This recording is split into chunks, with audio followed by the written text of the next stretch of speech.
Bon bah écoute, la fin du dernier bloc s'est très très bien passé. J'ai passé 2,40 x 1 au squat. Techniquement, j'étais pas on fire, mais ça passe quand même très très bien avec de la marge. Je suis content parce que c'est un bloc sur lequel je pense que je suis assez fatigué physiquement. Et donc c'était pas un bloc sur lequel j'étais censé exploiter 100% de ma force. Donc déjà passer 2,40 dans un bloc comme ça, je suis assez satisfait. 2 x 3 à 2,15 en back-off. Le bench, j'ai réussi à passer 175 sur le banc maniaque avec pas mal de marge quand même, donc ça c'est cool. Et le terre, j'ai passé 2,70 x 2 vraiment avec beaucoup de facilité. Je suis très très content de l'exécution. Et derrière, j'ai fait des back-off abusés, 2 x 4 à 255. Donc le terre se passe très très bien aussi. Encore une fois, là, je suis sur un gros niveau de fatigue, je pense, global. Malgré ça, je performe plutôt bien. Je dors énormément en ce moment, c'est vraiment abusé. La quantité de sommeil qu'il me faut pour récupérer des séances, c'est assez fou. Je mange bien, je suis à 83,7 en moyenne. Donc vraiment, je suis bien partout en fait. Genre, je me suis jamais entraîné aussi dur, je dirais. Je dors beaucoup, je mange bien et j'ai très peu de douleurs. J'ai légèrement des douleurs à l'épaule droite, au coude droit, mais c'est très léger. Au squat, enfin je dis c'est très léger, ça m'empêche pas de performer si tu veux. Genre ça me gêne, c'est chiant, mais ça m'empêche pas de performer. Je suis à 2, 3 sur 10 quand je suis en train de faire mon mouvement, mais c'est pas quelque chose qui s'aggrave avec le squat. C'est un truc qui me fait mal pendant, qui reste un petit peu, mais après la séance, j'ai plus rien, tu vois. Les genoux, ça va, le dos, ça va, franchement, je suis au max. Je suis au max. J'ai hâte de continuer sur cette lancée. Il me reste 2 blocs de 3 semaines. Donc là, je suis sur la première semaine. Lundi, j'ai fait une bonne séance, 200 x 4 au squat. Le bench, je suis reparti sur un format top set back-off pour pouvoir exprimer ma force et plus accumuler autant de fatigue sur le haut du corps. Et le terre, j'ai commencé avec un top set à 2,40 x 5. Franchement, les charges que j'utilise sur ce genre de format, elles sont abusées maintenant. Et c'est constant, tu vois. C'est-à-dire que le fait que j'ai 3 semaines de bloc et que je monte pas sur un niveau de RPE qui est abusé, mais que du coup, je redémarre sur un RPE qui est relativement haut aussi, ça me permet d'avoir des blocs où je démarre un peu plus haut que si je faisais 4 semaines. Je finis quasiment aussi haut, en vrai. Et j'ai pas trop d'effets indésirables. C'est-à-dire que je suis souvent sur un niveau d'entraînement qui est assez élevé et j'ai pas les douleurs associées. En tout cas, maintenant, tu vois, je suis passé par des phases où j'avais pas mal de douleurs et j'attribue ça à l'ensemble de ce que je fais autour, hein. La bouffe qui suit vraiment comme il faut. Je marche tous les jours, 8 000 pas.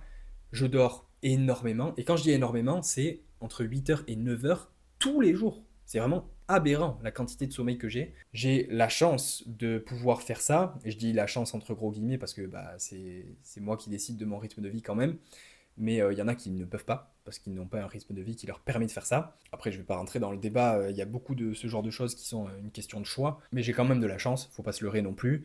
Et j'utilise cette chance pour dormir, pour récupérer, je me sens trop bien grâce à ça. Et la petite mobilité que je me fais tous les jours aide aussi. Mais c'est un ensemble, c'est un tout, et je me sens trop bien. Je me sens trop bien et j'ai hâte de voir ce qui va se passer ensuite. J'ai hâte de continuer à pousser la machine. Vraiment, j'ai envie de terminer cette année avec mon plus gros total ever. Les barres que je kifferais si jamais genre j'ai un niveau stratosphérique, ce serait de 65, 190, 300. Est-ce que c'est atteignable? J'en ai aucune idée. Je vais tout faire pour les atteindre en tout cas. Et de toute manière, je déciderai de mes barres la semaine avant la compète, le jour de la compète. C'est pas comme si je me mettais la pression là maintenant pour la compète qui a lieu dans 1 mois et demi, ça n'aurait pas de sens. Et même ça n'aurait pas de sens de choisir mes barres maintenant, tu vois.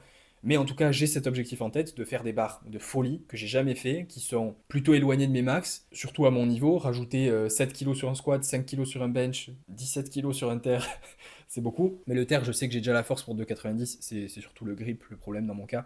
C'est pour ça que je dis 300 alors que je n'ai validé que 282,5. Mais le fait de me mettre des objectifs comme ça en tête, le fait de me projeter sur des barres aussi abusées, je trouve ça motivant et en même temps, je me dis, ouais, je les mets en watts, tu vois. Genre, si j'ai ce genre de barre là, ça fait beaucoup, tu vois. Mais bon, c'est pour ça que je fais ce sport, hein. Moi, c'est parce que j'ai envie de repousser les limites, hein. D'ailleurs, il y a la fin des inscriptions pour les France dans quelques jours, là. Et pour le moment, on n'est que 16 en moins de 83 à être inscrits. Donc, je serai dans le groupe B, hein, évidemment, parce qu'on est 8 à avoir fait 720, à avoir fait les minima tout pile. Et du coup, ils seront 8 ou plus, je pense, dans le groupe A, à avoir fait 730 et plus. C'est fou parce que les 8 premiers, ils sont entre 730 et 815. Et les 8 derniers, on est tous à 720 avec les minima qui ont été faits. Après, il y en a qui ont fait les minima en ayant de la marge. J'en ai un en tête, il a fait 720 sans équipement. Donc je suppose que il va avoir de la marge le jour J, tu vois. Mais bref, le côté compétition, les autres, ce que font les autres, etc. Moi, honnêtement, j'en ai un peu rien à foutre. J'ai toujours été comme ça, où je m'en fous un peu de ce que les autres font, surtout un jour de compétition, parce que moi, je trouve qu'on fait un sport où tu peux pas faire plus que ce que tu peux faire. Et cette phrase, tu vas te dire, elle a pas de sens, mais tu peux pas faire plus que ce que ton corps est capable de faire. Le côté positif de la compétition et le fait qu'il y ait de la concurrence sur le jour J et qu'on se batte pour des barres, ça te permet d'être galvanisé et de mettre des barres que de base t'aurais pas mis, peut-être par peur d'échouer, tout simplement. Et sur le moment, tu peux te dire, ok, bah c'est qui tout double, mais j'ai envie de tenter ça parce que j'ai une place à jouer, etc. Donc peut-être que sur le moment, je me prendrai au jeu et je me dirais, bah vas-y, je vais tenter un truc. En tout cas, la compète de manière générale, de base, je la fais pour moi, tu vois. Genre, je veux vraiment faire le meilleur squat possible, le meilleur bench possible, le meilleur terre possible. Je veux faire le meilleur total possible, aller à 100% de mes capacités. Et si je peux jouer un truc sur le troisième terre, pourquoi pas. Mais si ça me demande de mettre une barre de merde, genre 292,5 pour passer dixième, j'en ai rien à foutre. Je préfère mettre 300 et la louper, honnêtement, plutôt que de mettre une barre juste pour assurer un truc. Surtout que dans mon cas, je serais groupe B, j'ai rien à jouer, j'en ai rien à taper, honnêtement. Je préfère vraiment jouer mon meilleur total possible. Donc j'ai hâte. J'ai hâte de voir ce que je vais être capable de faire. Imagine, après avoir dit ça, je fais un méga flop. J'aurais bien le seum quand même. Mais bon, ça fera partie du jeu. Ouais, j'ai pas fait d'outro en fait. Je me suis arrêté là parce que je suis parti manger. Donc, je n'avais rien de plus à dire sur cette vidéo. J'espère que tu auras aimé. Si tu as aimé, mets un j'aime, commente pour me dire ce que tu as pensé. Je te dis à la prochaine. Reste positif. Peace.